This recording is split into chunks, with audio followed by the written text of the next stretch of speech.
estamos en comunicación telefónica con Luciano Delgado Sampé, legislador por Vamos con Todos. Buen día, Luciano. Virginia, Pablo, de la Ciudad de la Furia, Radio 90. ¿Te hablan? Buen día, Virginia. Buen día, Pablo. Lo escucho muy bajo. Ahí estamos corrigiendo para que nos escuches mejor. Luciano, te llamábamos para consultarte precisamente en relación a toda esta cuestión de las tarifas eléctricas que hoy está desde hace algunas semanas y varios meses en discusión. Hace unos meses atrás hubo una audiencia pública, distintas instituciones presentaron planteos en contra de la actualización de tarifas, sin embargo no se oyó el reclamo de las instituciones, municipios, legisladores que participaron de la audiencia. Ahora vos estarías presentando un recurso de amparo en contra de esta actualización de tarifas.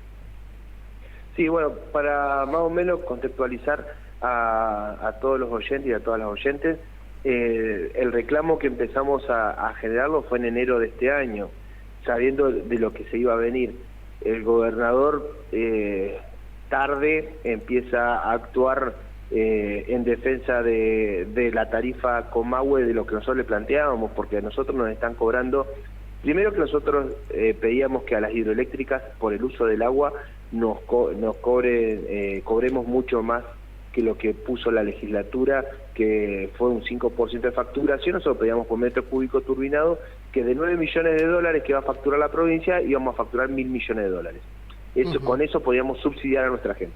Segundo, que nos cobran el transporte de la hidroeléctrica a Ezeiza, Buenos Aires, y de Ezeiza a Río Negro de nuevo, cuando nosotros tenemos la hidroeléctrica la tenemos a 100 kilómetros.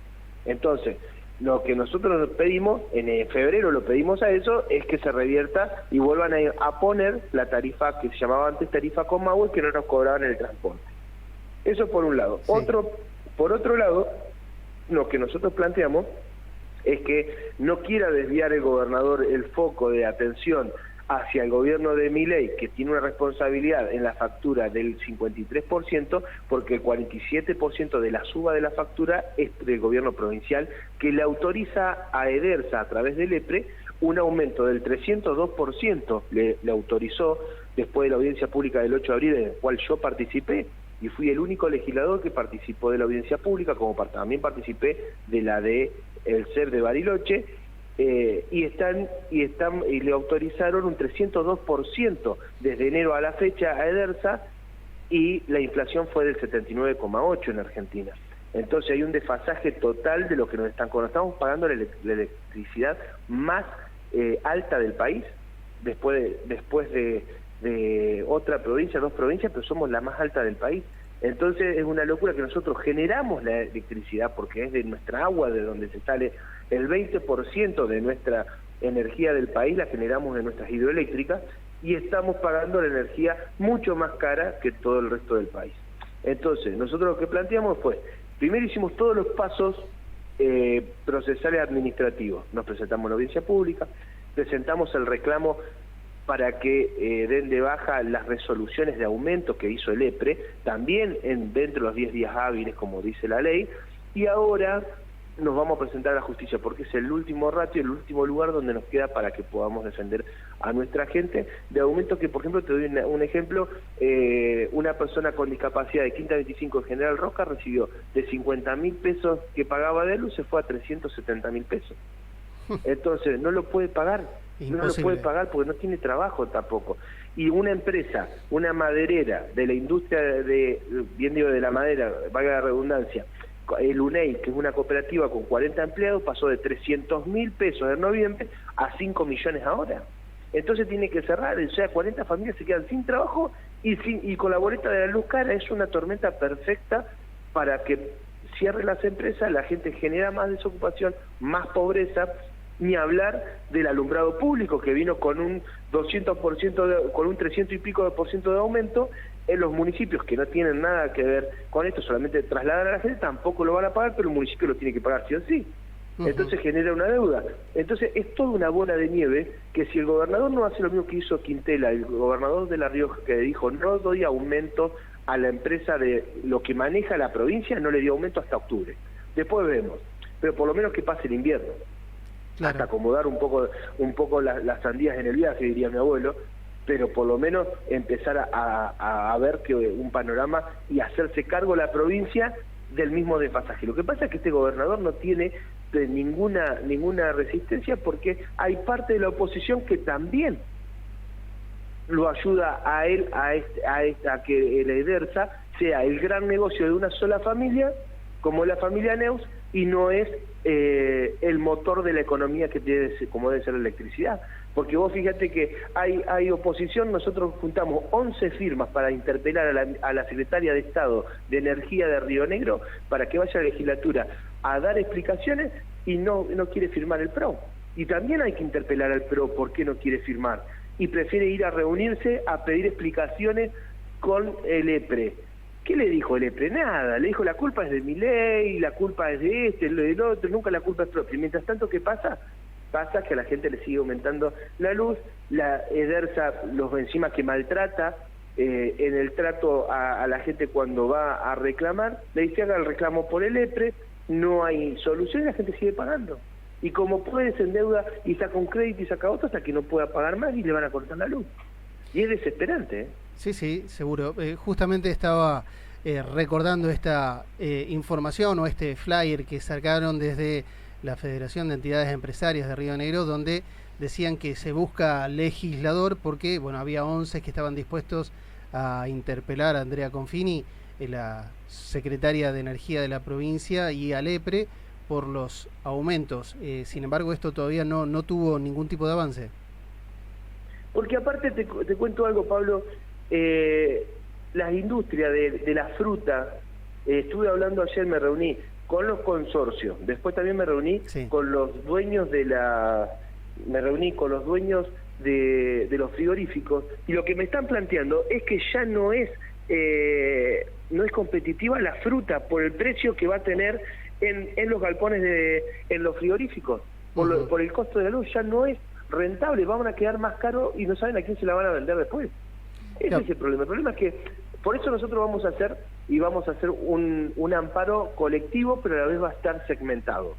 ¿Qué significa esto? Que la gente que vive de las residencias van a tener que presentar las boletas con aumento y sin aumento, el recibo de sueldo de haber o la certificación negativa de ANSES, que no tienen aportes, o que hacen changa, por eso no tienen aporte registrado, y después los comercios chicos, el libro diario de venta y lo que le afecta en la factura de la luz, o sea, el mercadito, el kiosco y demás. Y después la industria va a tener que presentar la facturación y lo que le viene y lo que lo incrementa y por qué lo hace no competitivo en el mercado y por qué se funde la empresa y seguimos con esta tarifa. Por eso son tres maneras de afectarnos distintos. Por ejemplo, la cooperativa del UNEI, que trabajan 40 trabajadores, si tiene que cerrar, deja 40 familias en la calle.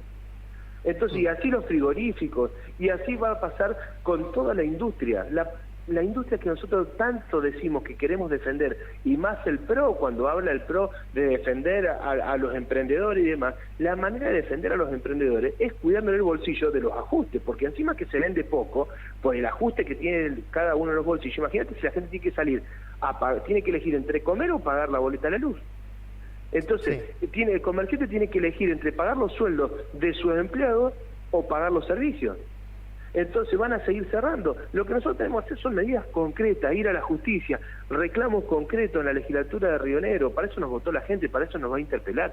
Juntos Somos Río Negro dice que venían a defender a los rionegrinos. Rionegrinos han destruido la provincia. Donde vos ves están las escuelas destruidas, los maestros sin cobrar, los SET no tienen herramientas para capacitar a los jóvenes, es un desastre. Vos vas a los hospitales, no tienen medicamentos, no tienen ni siquiera un paracetamol, los CAPS de los barrios, se caen a pedazos, se llueven, no tienen canillas, te dicen un cartel hay que higienizarse las manos, vas y no tiene canilla. O sea, esta decadencia que en los 12 años que lleva gobernando Juntos Somos Río Negro, se ve ahora que cambian de monta, enseguida de caballo, y enseguida pasan de trabajar con Fernández a ser mileístas. No sé si lo escuchaste, suben impuestos, suben los impuestos, le quieren hacer un retiro voluntario. Ellos mismos llenaron el estado de gente y ahora le hacen un retiro voluntario. Sí. Entonces, tienen que ponerse de acuerdo cuál es su gobierno. Porque defender a los rionegrinos significa defender el bolsillo, y defender el bolsillo significa que no aumenten las tarifas. Es preocuparse por el corazón de la producción rionegrina, como son los consorcios de riego, que hoy la mayoría no puede pagar ni los sueldos. Entonces, ¿cómo hacemos para que anden mejor los consorcios de riego? Tenemos que producir más. No puede ser que el mundo necesite alimentos y nosotros tenemos la mitad de las chacras abandonadas porque los productores son pobres. Entonces, tenemos que hacer una planificación de producción, tenemos que planificar Río Negro, me llamaron de Córdoba y salí para el canal de Río Cuarto el otro día porque yo presenté el proyecto de un plan maestro de riego, agua del Río Negro, de Erlimay a la meseta, y del lago Pellegrini a Chichinales, que era el proyecto original, que para regar la Barda Norte, que era el proyecto original del ingeniero Cipoletti. Entonces, si nosotros no empezamos a pensar en producir mucho más, vamos a cada vez ser más pequeños en recaudación. Lo único que se les ocurre a este tipo es aumentarte los impuestos. Pagás más impuestos de ingresos brutos, más impuestos de automotor, ahora pasó a ser todos los meses el automotor, o sea que la persona que realmente llegó a tener un autito ahora tiene que pagar más por tener ese autito. También a otro trasnochado se le había ocurrido poner la tasa municipal en el combustible. Encarecerle más a la persona que va a trabajar el servicio doméstico en su motito, más todavía su vida. Me parece que estas cosas hay que poner en relieve, y la gente va a tener que interpelar a cada uno de los que votó qué hizo y cómo los defendió. Y en este momento de crisis es cuando aparecen realmente los verdaderos dirigentes defendiendo al pueblo.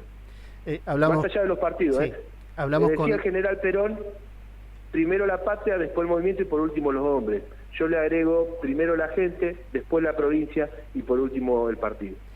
Hablamos con el legislador Luciano Delgado Sempé.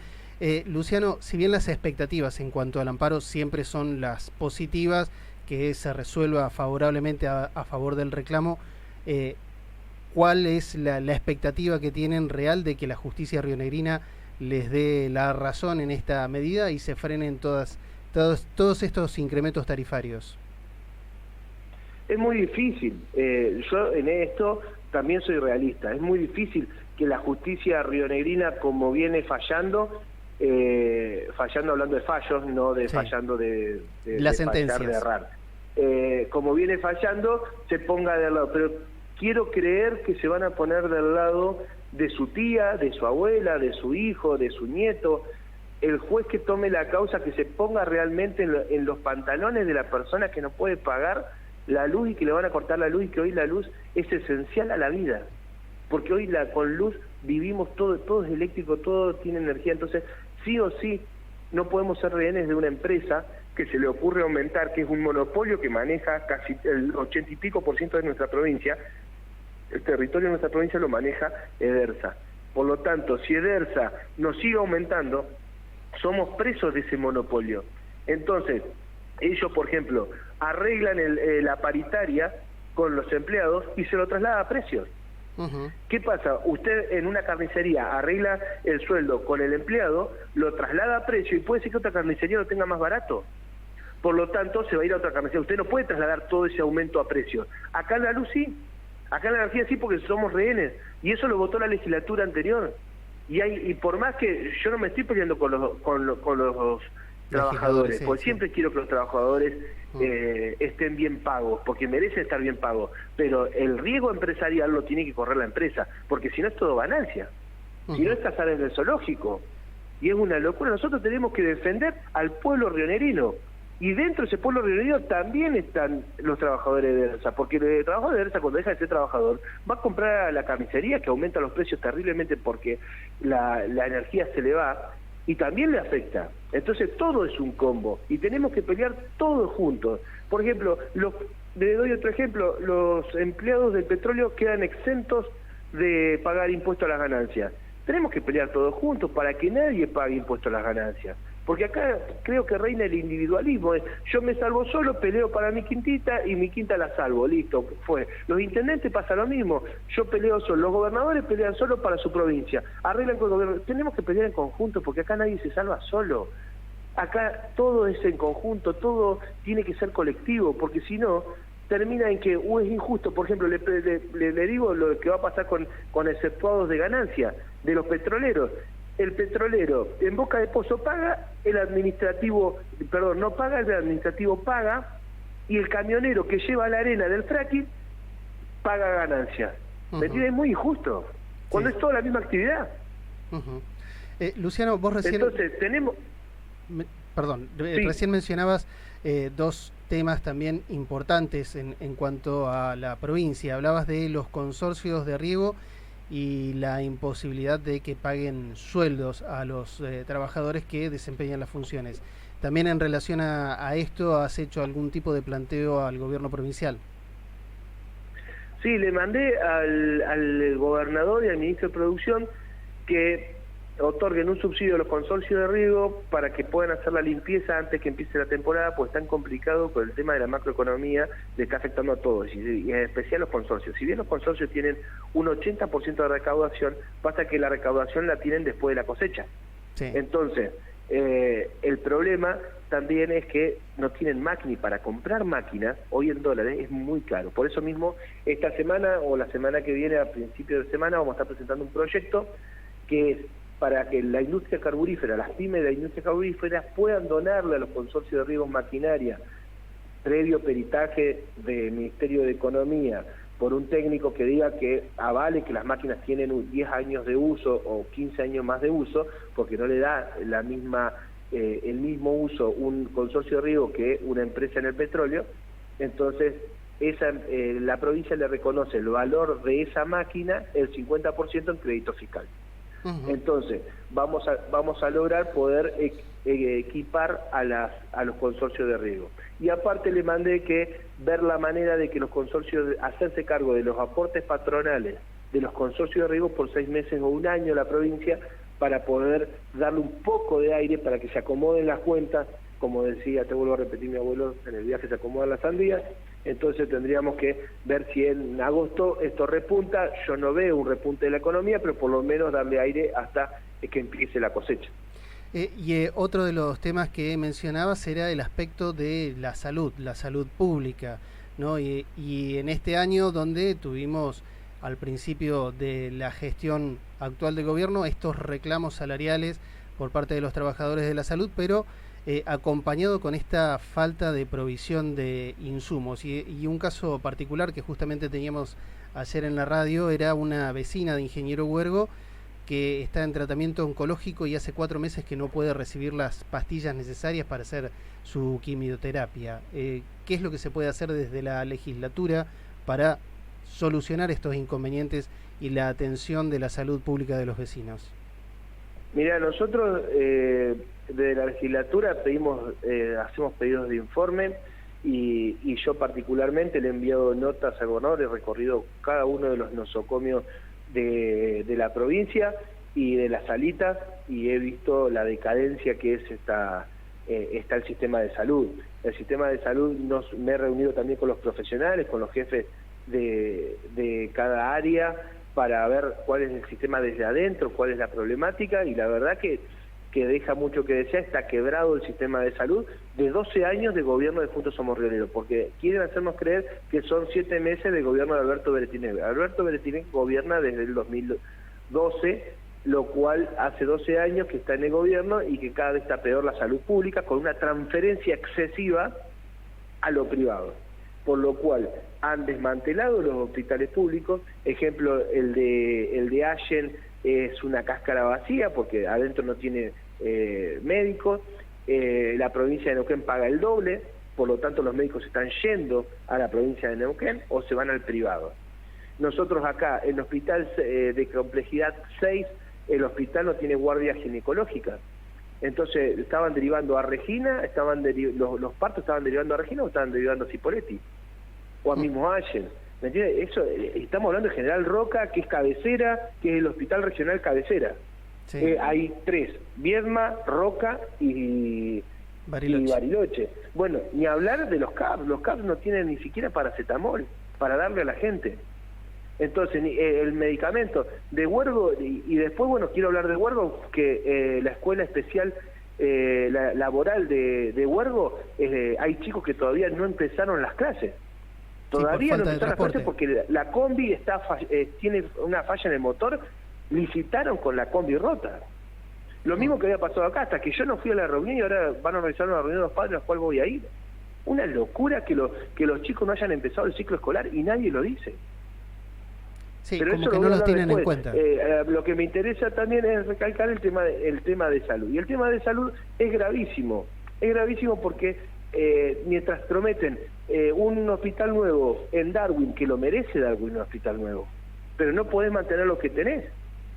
Primero tenés que empezar a trabajar en los que tenés para poder darle mejor condición de vida, de habitabilidad a los médicos, los enfermeros, a la gente que se va a atender. Y después de eso tenés que arrancar para empezar a hacer más hospitales. Y los hospitales que tenés, llenalos de contenido, porque tenés que llenar de médicos, de equipamiento, comprar, invertir. Y eso se trata gobernar. Luciano, muchísimas gracias por tu tiempo y como siempre a disposición para compartir información. Un fuerte abrazo para toda la comunidad de Regina y para todas las ciudades aledañas. Muchísimas gracias. Luciano Delgado Sempé, legislador de Vamos con Todos, estuvo en contacto con la Ciudad de la Furia.